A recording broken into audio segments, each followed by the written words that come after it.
Boa tarde a todos. Que a paz do Divino Mestre se faça em nosso coração e permaneça em nós. Vamos começar essa tarde rogando ao amparo ao nosso Pai Criador, nesse momento difícil do nosso planeta Terra. Que tenhamos fé e esperança e que, acima de tudo, que possamos nesse momento exercer tudo o que aprendemos ao longo do tempo nessa doutrina dos Espíritos, nessa doutrina que nos abraça, nos conforta e nos consola. Vamos nos envolver ao amor do nosso Mestre Jesus e fazer a nossa parte.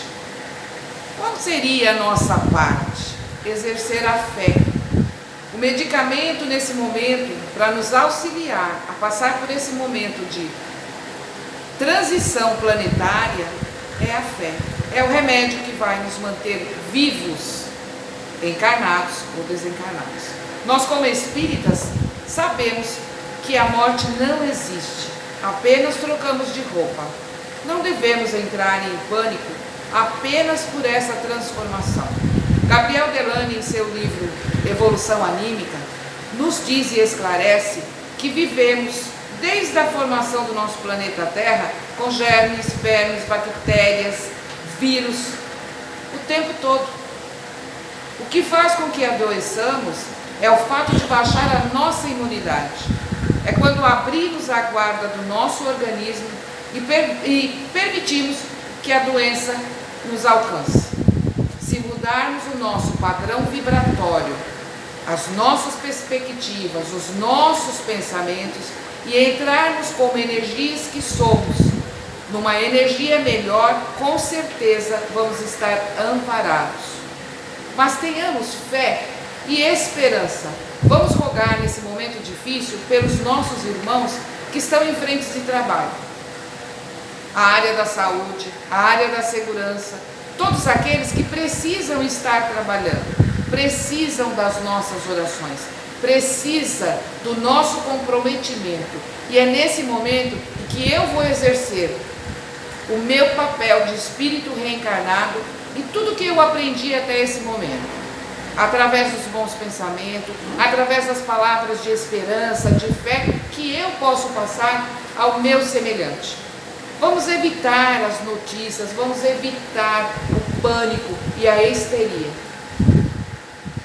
Vamos passar por momentos difíceis, como já passamos anteriormente. Sou eu que vou decidir que caminho eu vou tomar daqui para frente. Cada um de nós tem a decisão de procurar um bom livro, procurar uma boa música, procurar um afazer dentro da sua casa.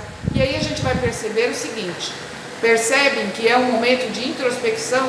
Percebem que é um momento em que nós estamos falando há tempos, vamos voltar para a nossa família. Chegou o momento de voltar para casa. É nesse momento em que vamos exercer a experiência da fraternidade, do amor e da caridade. Porque vamos estar no nosso lar, auxiliando, acolhendo amorosamente aqueles que viemos com trabalhos, com amor e respeito, principalmente o respeito. Vamos nos amparar. A espiritualidade está o tempo todo nos auxiliando, nos protegendo, e todos aqueles que nos ouvem à distância, que estão em tratamento nessa casa, continuam em tratamento, continuam amparados pela espiritualidade, principalmente pelo amor do nosso Mestre Jesus, pelo amparo do Pai Criador. E tenhamos certeza que vamos sair desses tempos difíceis mais fortes, melhores do que o dia de hoje, se assim decidirmos. Nós indicamos um livro, todas as vezes que começamos uma palestra, costumamos indicar um livro, e hoje não seria diferente, até porque nós costumamos dizer que o livro nos acompanha, nos conforta, nos esclarece, é uma boa companhia e vai com certeza fazer com que passamos o tempo com uma boa companhia. Hoje nós vamos indicar Mulheres Fascinantes. É a presença feminina na vida de Jesus. É de Cirineia e Yolanda Maffei, ditado por Leon Tolstói. Fala da história das mulheres na época em que Jesus esteve encarnado entre nós. Procure um bom livro, procure uma boa música. Vamos conversar, vamos desligar a televisão e vamos conversar. Chegou a hora do olho no olho, de olhar, de perguntar para os nossos queridos se estão bem, o que está acontecendo. Orar por aqueles que estão trabalhando, que estão na rua e precisa da nossa oração, precisa do nosso estar em casa zelando por eles. Vamos tomar conta com o amor de quem amamos e vamos compartilhar esse amor a todos os nossos semelhantes, respeitando o direito do outro. Se o outro quer ficar no cantinho dele, respeite. Vamos respeitar não abraçando, vamos respeitar cuidando e zelando. Saiam apenas o necessário das vossas casas. Não estoque mantimento. Pense que o outro pode chegar lá no supermercado e não encontrar nada. Sabe de alguém que está passando por necessidade? Estenda a mão. A nossa maior preocupação no momento em estar com poucos assistidos ou com a casa fechada é justamente essa. É a assistência que as famílias recebem das casas espíritas, dos grupos religiosos. Precisamos manter essa assistência, mesmo que à distância. Vamos nos unir, principalmente na misericórdia e na compaixão. Podemos pensar nisso? Você que está em casa, está me ouvindo? Por favor, abra o seu coração, verifique o que você pode fazer à distância para auxiliar, para que as casas espíritas, as igrejas, os templos não fechem. E continue auxiliando os necessitados. E se auxiliando, porque na verdade todos nós somos necessitados. E nessa tarde nós fomos convidados a falar sobre a presença feminina no Evangelho do nosso Mestre Jesus. E nós vamos começar com uma passagem de Lucas, capítulo 8, do versículo 1 ao 3. Lucas não seguiu Jesus. Ele não esteve enquanto Jesus esteve encarnado entre nós. Lucas era um médico e seguiu Paulo de Tarso, aprendeu ouvindo os ensinamentos do nosso mestre e se tornou um médico cuidando do corpo e da alma dos necessitados. E ele diz no capítulo 8, ele traz a seguinte informação para a gente. Depois disso, Jesus, já passando pelas cidades e povoados, proclamando as boas novas do reino de Deus, os 12 estavam com ele, os apóstolos. E também algumas mulheres que haviam sido curadas de espíritos malignos e doenças. Maria, chamada Madalena, de quem havia tirado 7 demônios. Joana, mulher de Cusa, administrador da casa de Herodes. Susana e muitas outras mulheres ajudavam a sustentá-los com os seus bens. O semeador saiu a semear. Essa passagem é que conta a parábola do semeador. Mas nós vamos ficar na passagem em que fala que as mulheres seguiam Jesus. E nós vamos começar com a seguinte informação. A doutrina dos Espíritos nos esclarece que todos nós passamos pela reencarnação através do espírito feminino e em outras reencarnações através do espírito masculino. O espírito não tem sexo. Ele vai passar pela experiência para a sua evolução. Se estamos encarnados hoje num corpo feminino, amanhã, em outra reencarnação, vamos estar reencarnados num corpo masculino. Todos nós passamos pela experiência da maternidade, pela experiência do feminino em nós. Hoje vamos nos concentrar das mulheres da Bíblia, para começar lá no Velho Testamento e descobrir o que essas mulheres tinham de tão importante, já que naquela época elas valiam menos que um burrinho. Para a palavra de uma mulher valer, tinha que 3 homens assinar por elas. A mulher, ela não falava, ou o homem não falava com a mulher, a não ser dentro da casa dela, da casa dele e com aquelas que fossem de sua família. Ele não se dirigia à mulher na rua. E essas mulheres constam o nome, olha, pasmem, consta o nome na Bíblia, no Antigo Testamento. Nós escolhemos algumas para falar, para que a gente reflita. A primeira mulher que nós vamos chamar a atenção é Sara, esposa de Abraão, mãe de Isaac. Ela deixou a vida confortável que tinha na cidade de Ur, que era uma cidade rica, porque Abraão recebeu a mensagem de Deus que ele deveria deixar aquela cidade e sair. Deixar, ele disse: Abraão, saia da sua parentela e vá para a cidade prometida, que era Canaã.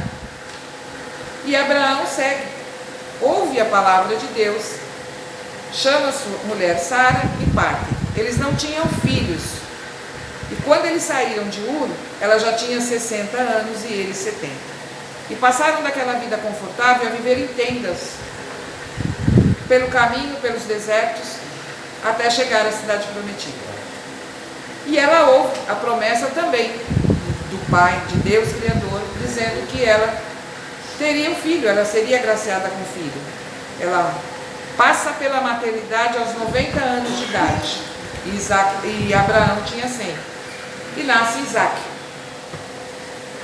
Por que falamos de Sara? Pelo comprometimento da família, de ouvir e acreditar na palavra, de seguir e amparar o companheiro.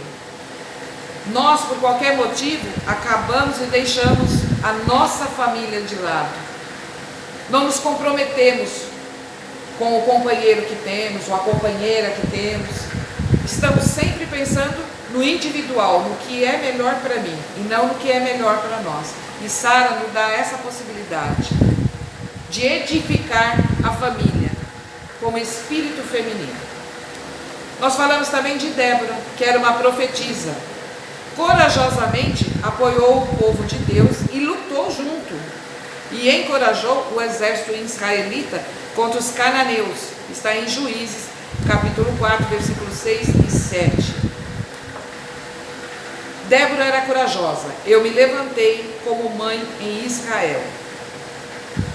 O que faz uma mulher se levantar numa guerra, incentivar um exército a lutar e ter essa possibilidade, essa força, essa garra, como outras que nós conhecemos, como Joana d'Arc, que lutou na Guerra dos 100 Anos na França. Como uma mulher que não tem voz ativa, como uma mulher que é considerada menos que um ruim, consegue se impor diante de um exército. Olha a nossa força feminina, olha o poder do espírito feminino perante ao nosso planeta Terra. Esther, mulher judia, foi escolhida para ser esposa do rei Assuero. Usou a influência que tinha para salvar o povo judeu do governo persa. Foi armado contra os judeus, que os judeus que estivessem na Pérsia seriam mortos. E ela, sabendo disso, colocou em risco a própria vida, mas usou a influência que tinha como rainha para salvar os judeus. Como uma mulher submissa, sem poder algum, pode ter essa palavra.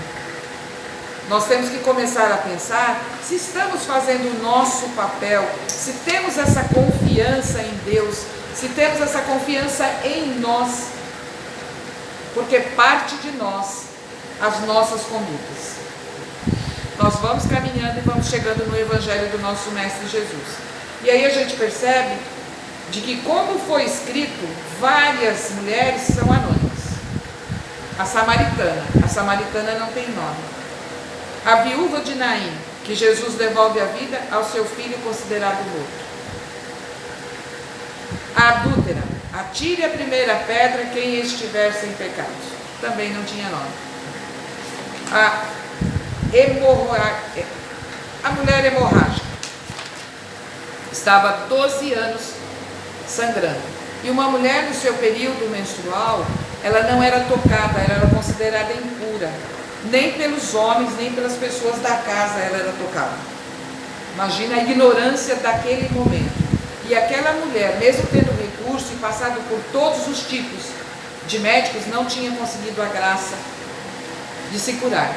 Ouvindo Jesus falar, saindo e ouvindo as promessas de Jesus, como ele esclarecia, como ele falava do reino de Deus, como ele falava da boa nova, ela encostou na bainha da capa de Jesus. Tem um nome específico que eu não vou me lembrar agora. E ela segura na bainha e Jesus diz: alguém me tocou, sinto sair virtudes de mim. E ela diz: fui eu, Senhor. Olha a coragem dessa mulher, já que ninguém se referia, a não ser os rabis que se referiam às mulheres. E ele diz: vá, tua fé te curou. Ela recebeu a cura pela luta, por ter se esforçado. Era o momento dela receber aquela cura, porque ela foi em busca de ser curada, porque ela mereceu receber essa cura. Olha a importância. A mulher de Tiro de Sidom roubou a Jesus as migalhas de seus ensinamentos. A filha de Jairo, que estava morta, não estava morta, mas sim desnutrida. Jesus chega, olha para a menina e diz: não, ela está apenas desnutrida, cuide dela que ela vai ficar boa. O cuidado que Jesus tinha com as mulheres. A sogra de Pedro, que foi curada de um forte estado febril. E é na casa da sogra de Pedro que o evangelho no lar começa.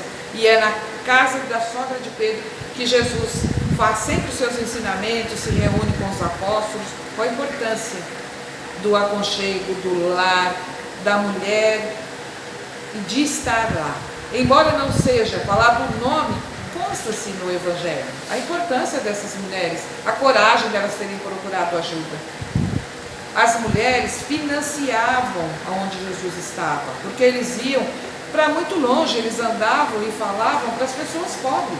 Quem seguia Jesus eram os desamparados, eram os desabrigados, eram aqueles que tinham sido rejeitados pela família, eram as mulheres que tinham sido abandonadas com seus filhos, eram as viúvas dilapidadas pelo poder público e que viviam também necessitadas, e aquelas cujas tinham recursos e que Jesus havia, ou através de suas palavras, ou através da cura, tinham trazido essas mulheres novamente à vida, a se olhar e se respeitar.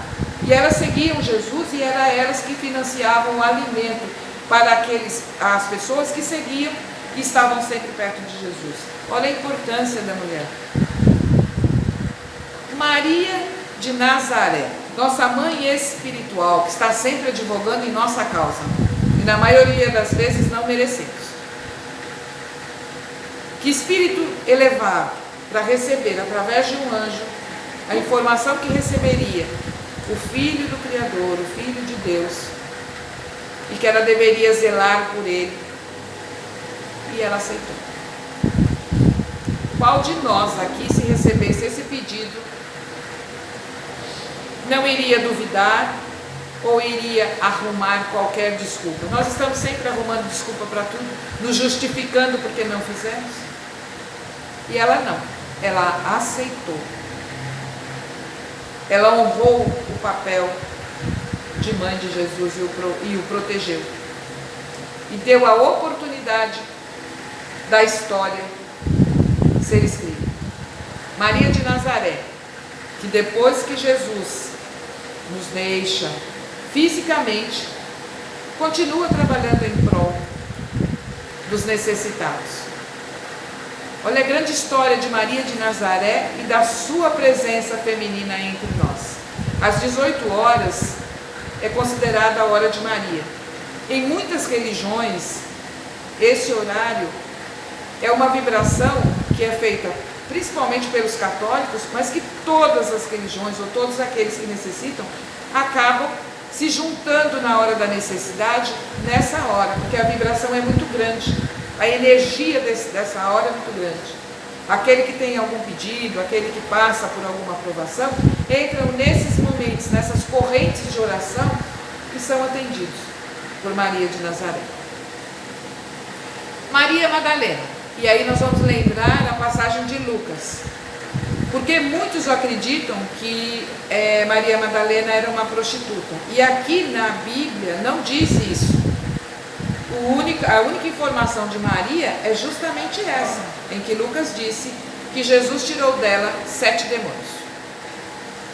Mesmo que tivesse sido, e através dos estudos de Severino Celestino, que é um professor e um estudioso de religiões, e que traz essa explicação melhor, aquele que quiser procurar vai compreender a história de Maria Madalena, ela se torna apóstola de Jesus. É para Maria de Madalena que Jesus se apresenta.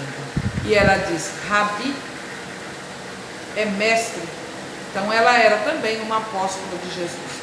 E quem se transforma, muda o seu comportamento, seja qual for, e passa a exercer virtudes, e passa a caminhar para a evolução, para a sua melhora, para a compaixão aos seus semelhantes, merece o nosso respeito.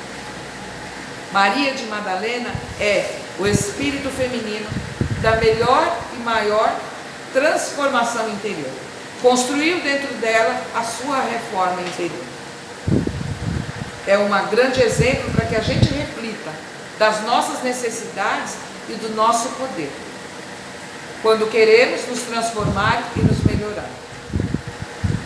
Joana, esposa de Cusa, que era o superintendente de Herodes naquele momento. As mulheres, quando elas eram desorientadas, mães aflitas, viúvas desamparadas, meninas órfãs, procuravam refúgio e consolo e a orientação de Jesus. No Evangelho de João se destaca que Jesus tratava as mulheres com bondade e compreensão. Joana de Cusa, que era esposa do superintendente, ela procurou Jesus e se desabafava que, embora ela tivesse a vontade de seguir os ensinamentos da Boa Nova, que o esposo não concordava, porque as mulheres eram consideradas loucas quando seguiam as palavras de Jesus. E Cusa não era diferente, principalmente por ter um poder, ter um cargo político grandioso e fazer parte da sociedade, não via com bons olhos que Joana seguisse Jesus. E ela vem e diz para Jesus: o que eu faço? E Jesus diz para ela: volta para o teu lar, porque o teu momento é dentro do teu lar, edificando o teu lar. Quando encontramos a bondade dentro de nós, quando encontramos a palavra de Deus dentro de nós, significa que estamos salvos, significa que compreendemos a nossa necessidade. Aquele que não nos compreende, não temos o direito de exigir que ele aceite a nossa proposta, que ele aceite as nossas verdades. Cada um tem a sua verdade e o seu momento de transformação. Mas temos que ter o respeito. Podemos conviver juntos, mesmo com ideias e caminhos diferentes. Principalmente no casamento. Nós reclamamos do parceiro, mas e a nossa cota de paciência, de tolerância, de entendimento, de compreensão? Porque se eu vou brigar de igual com o meu companheiro que não me compreende, eu sou tão ignorante quanto ele. E Jesus diz para ela: volte para sua casa e exerça a sua função de esposa. Seja resignada.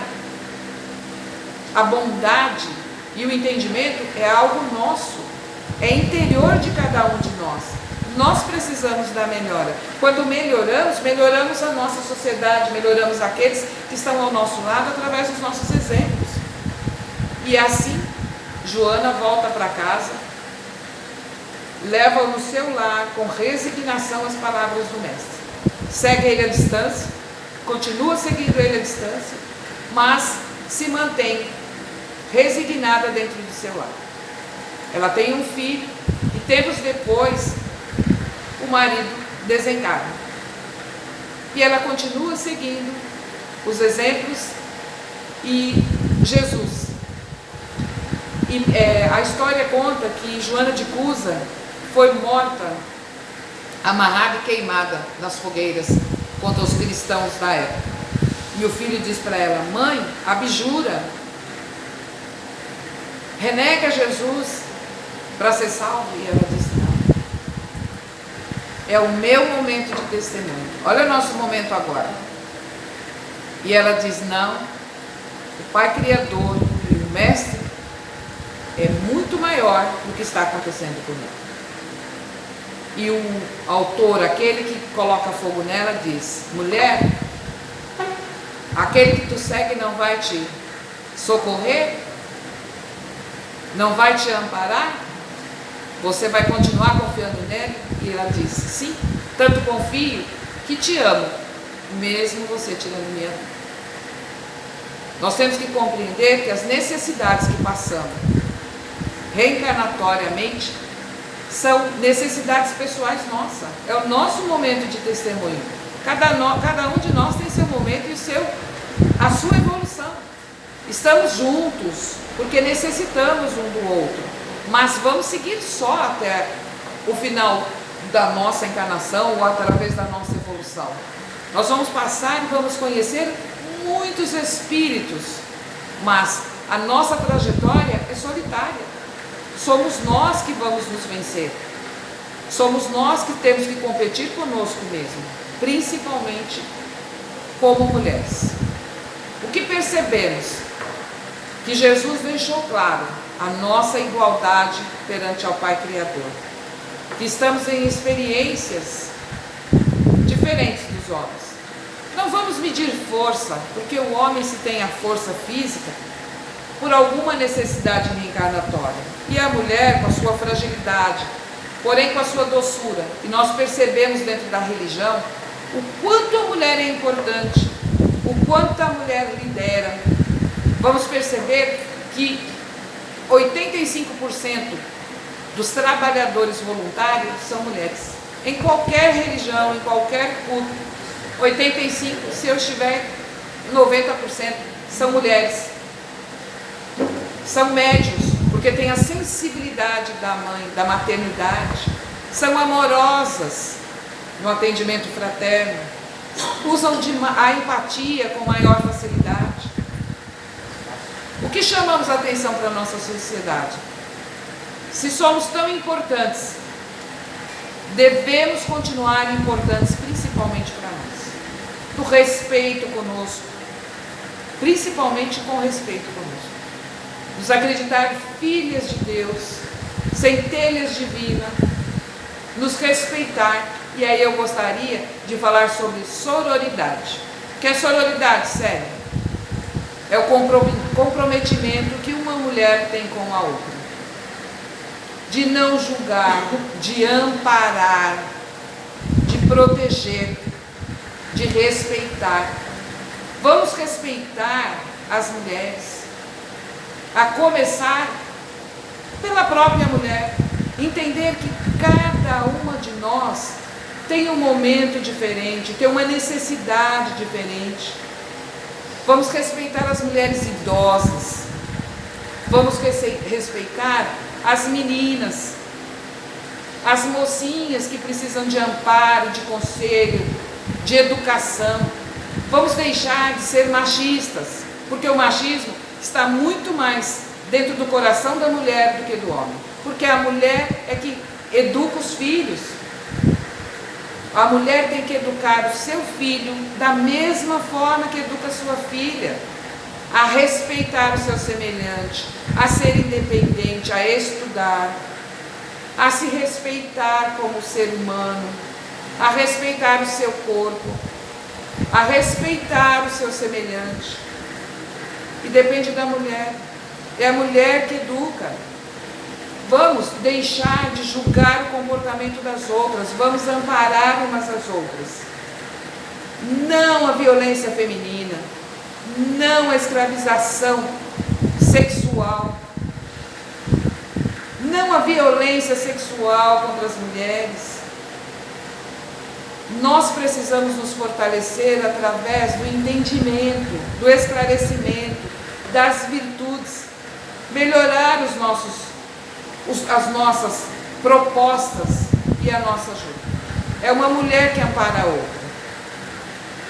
Eu gostaria de deixar essas palavras para que a gente compreendesse que cada mulher precisa de um atendimento diferente. Vamos respeitar as mulheres indígenas, as mulheres negras, as mulheres que passam pelo câncer, as idosas, as desamparadas, as mães que passam por dificuldades, que precisam alimentar seus filhos. Vamos nos colocar no lugar delas. Nós precisamos nos amparar. Quando aprendermos a nos respeitar, a criar nossos filhos da mesma forma, com o mesmo respeito, com os mesmos direitos, com os mesmos deveres, vamos estar mudando a célula da nossa família e vamos mudar a nossa sociedade. Vai partir do empenho de cada uma de nós. e ver como somos importantes. Nosso Mestre Jesus, quando esteve encarnado aqui, foi o que mais a confortou, o que mais consolou e que mais esteve ao lado das mulheres, mostrando a todos nós a nossa importância, a nossa grandeza e o respeito que temos que ter. Nós não chegamos ao planeta Terra numa nave voadora. Nós chegamos através de um ventre materno. E cada um de nós precisou de uma mulher para chegar ao planeta Terra. Vamos respeitar as nossas mães e a todas as mulheres que encontrarmos pelo caminho, principalmente a sororidade. Vamos nos ajudar e deixar de julgar a atitude uma das outras, mas confortar, consolar e amparar. Podemos pensar nisso? Voltar para casa e refletir e melhorar as nossas atitudes e principalmente respeitar o feminino que habita no planeta Terra. E assim nós vamos encerrando a palestra. Eu os abraço a todos fraternalmente, rogando ao Divino Mestre Jesus um amparo, rogando ao Pai Criador que o planeta Terra seja amparado, e o que depender do nosso pensamento positivo, do que temos de melhor dentro do nosso coração, que esse Evangelho na tarde de hoje possa derramar bênçãos no nosso planeta Terra, em todo lugar onde houver uma dor, seja ela moral, material ou espiritual, e acima de tudo, senhores e senhoras, vamos manter o equilíbrio, a paz e principalmente a esperança dentro do nosso coração. A minha gratidão a todos, muito obrigado por terem me ouvido e tenham a todos uma boa tarde. Muito obrigada.